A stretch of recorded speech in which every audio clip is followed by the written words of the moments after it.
Bismillahirrahmanirrahim. Assalamualaikum warahmatullahi wabarakatuh. Kita cuba membincangkan satu tajuk dalam pengajaran dalam talian atau online learning dengan menggunakan kaedah cybergogy, peergogy dan juga video learning dalam pengajaran atas talian. Sebab pada pandangan saya ini akan berterusan walaupun selepas perintah kawalan pergerakan. Sebab guru-guru dan pelajar sudah biasa dan kita kena manfaatkan skill yang kita dapat dalam tempoh 80 hari ni. Jadi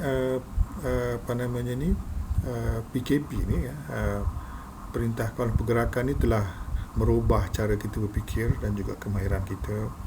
Masa sama pelajar kita pula adalah pelajar generasi Z yang mahir dalam alam cyber dan sangat peka kepada nilai. Dia akan pilih kursus-kursus yang dia suka, yang bernilai tinggi, yang boleh dimanfaatkannya dengan baik kemudian. Kemudian kita ada new normal, kebiasaan baru selepas 84 hari dari PKP ini. Kita ada new normal. Kita dah biasa dan kita kena teruskan. Kemudian bajet yang terhad, di sekolah-sekolah ke universiti bajet terhad. Jadi kita kena ubah cara kita mengajar, dan juga di sana kita juga bersaingan dengan universiti-universiti dan juga sekolah-sekolah yang online, misalnya seperti University of the People, pembelajaran atas talian yang diakui di seluruh dunia. Begitu juga kita ada University 42 yang tiada pensarah, tiada guru, tiada kontak bersemuka, kan. Dia hanyalah banyak peergogy. Jadi sinopsis apa yang saya nak bincangkan pada hari ini lebih kurang inilah ya. Kita sedang berhadapan dengan pelajar-pelajar yang datang pada generasi Z. Mereka ni lahir ketika kemelesetan ekonomi pada akhir tahun 90-an dan awal tahun 2000-an. Oleh itu mereka ni amat peka lah kepada pembelajaran yang paling berkesan dan bermanfaat. Dalam masa yang sama mereka juga mahir dalam alam cyber. Pada hari ini kita berhadapan dengan masa halangan untuk bersemuka dengan pelajar akibat wabak. Jadi webinar ini merupakan perkongsian pengalaman dengan pelajar-pelajar generasi Z dalam keadaan kekangan suasana wabak yang melanda dunia. Jadi hasil pembelajaran pada webinar ini adalah pertama, kita akan biasa dengan cybergogy, kemudian dengan peergogy, video learning dan juga pemberian rencana digital badging. Jadi apa dikatakan cybergogy? Cybergogy ni dia ada 4 elemen penting lah. Satu, guru sebagai facilitator, bukan lagi mengajar tapi kita facilitate, memudah cara. Kemudian dia berpusatkan pelajar, bukan lagi kita tentukan segala-galanya sebagai pensarah tapi atau sebagai guru, tapi pelajar banyak autonomi lah, banyak autonomi. Kemudian pembelajaran kendiri dan kolaborasi, maknanya dia belajar sendirilah kat rumah dia ke mana-mana ke, bukan di classroom, dan collaborate dengan kawan-kawan dia. Dan juga penggunaan teknologi, macam kes kita ni komputer lah ya. Jadi empat ni semua berlaku dalam alam maya, dalam alam cyber. Ini dipanggilkan cybergogy. Kemudian macam mana kita nak pastikan pelajar belajar, kan? Dia jauh pada kita tak nampak. Jadi ada 3 faktor. Itu adalah satu faktor kognitif yang kita kena tengok, kemudian faktor sosial dan juga faktor emosi. Jadi dalam faktor kognitif ini kita kena tahu jugalah pelajar kita ni dia punya prior learning, supaya kita jangan terpisah daripada pengetahuan dia sebelumnya. Dan juga kena jelas apa matlamat pencapaian yang kita nak capai supaya pelajar tahu ke mana dia nak pergi. Kemudian kita design, kita reka bentuk aktiviti pembelajaran yang menyebabkan pelajar suka, dan juga kita kena mengambil kira learning style atau gaya pembelajaran pelajar. Itu dipanggil, itu dalam faktor kognitif. Kemudian faktor sosial ni, pelajar ni ada bermacam-macam. Kita kena tengok jugalah juga latar belakangnya berbeza, masyarakatnya berbeza, dan juga konteks konteks pembelajaran, dan juga cara berkomunikasi dengan mereka, segi bahasa yang digunakan jadi kena mudah dipahami. Kemudian sana ada faktor emosi. Apabila kita online, pelajar jauh daripada kita tak tahu di mana. Jadi pertama kita kena beri dia autonomi untuk belajar.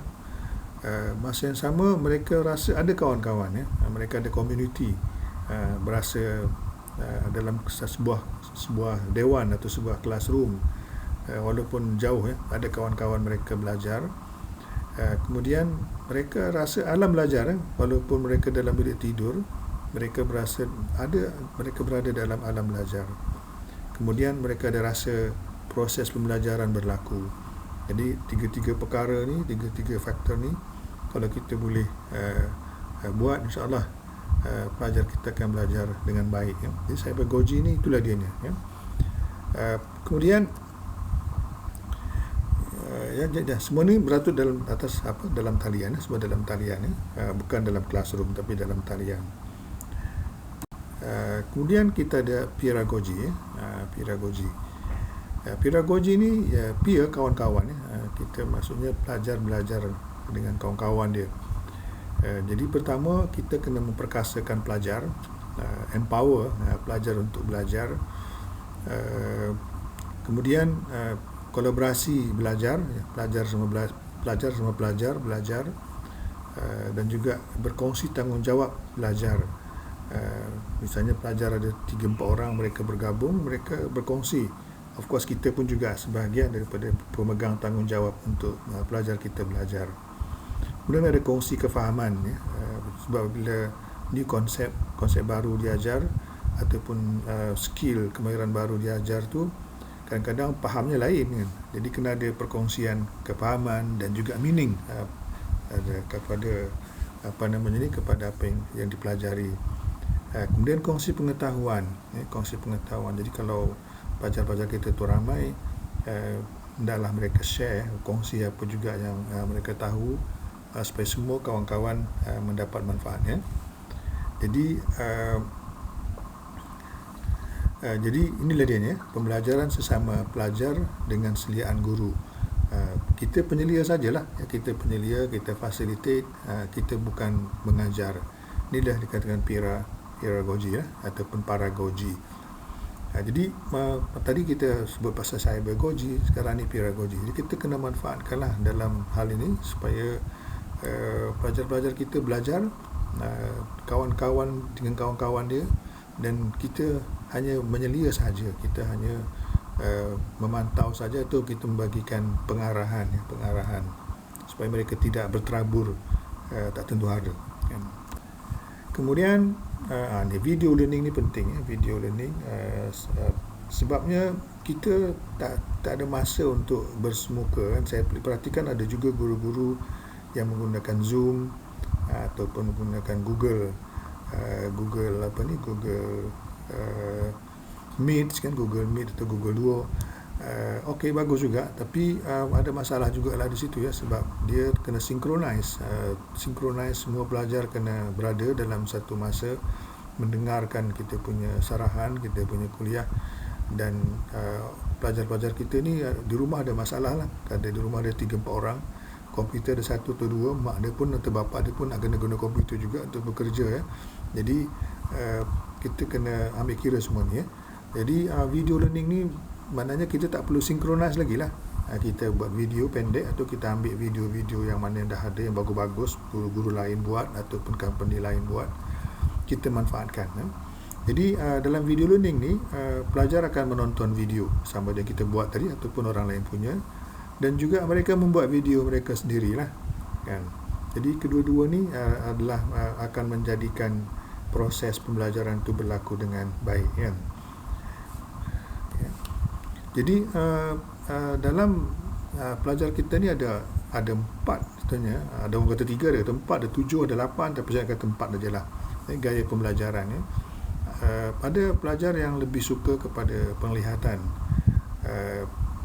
dan dia bagus bila dah melihat dia mudah belajar. Ada juga yang suka mendengar, lebih cepat dia dapat bila mendengar. Ada orang yang membuat, dia buat learning by doing, dia buat baru dia faham, dia tak buat dia tak faham. Ada yang pula yang membaca dan menulis, macam kita masa kita belajar dulu buat thesis kan, kita baca, kita tulis dan kita belajar banyak lah. Jadi empat gaya pembelajaran ini kita kena manfaatkan semuanya dalam video learning kita lah, supaya pelajar kita belajar secara optimum. Jadi cuba kita lihat dalam video yang kita berikan, mereka menonton, mereka melihat dan mereka mendengar.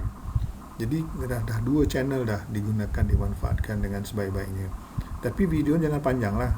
Biasanya pelajar ni paling lama 10 minit dah dia dah lost, dah hilang dia punya tumpuan.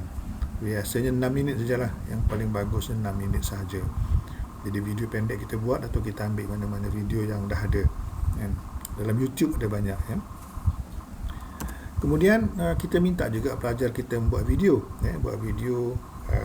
mereka ni akan buat video, dan sebelum buat video tu tentu mereka akan bersedia, mereka akan menulis, mereka akan mengumpulkan bahan, membaca, menulis, jadi baru mereka buat video tersebut. Dan bila kita minta dia letakkan video tersebut dekat YouTube, tentu dia akan buat lagi baguslah, sebab dia tahu bukan saja guru dia yang tengok, kawan dia tengok, tapi siapa-siapa kat dunia ni boleh tengok video dia. Jadi dia akan buat dengan sebaik-baiknya.